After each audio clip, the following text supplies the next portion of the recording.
Hey guys, welcome back to another tutorial video. So in today's video, I'll show you how to auto edit viral shorts using AI with Submagic. So if you create short from content and want faster editing, this tool can save a lot of time.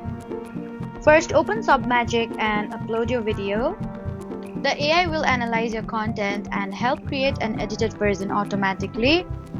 Next, Submagic can generate captions and add them to your video. You can customize the caption style, colors, animation, and placements. And after that, use the AI editing features to improve your short.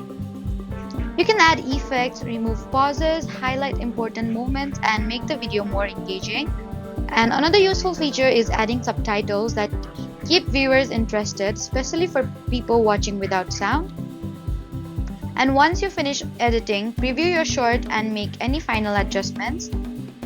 Then export the video and upload it to YouTube Shorts, TikTok, or any other platform you like. So that was how to auto-edit viral shorts using AI using Submagic. Don't forget to like, comment, and subscribe for more helpful tutorials. Thank you for watching.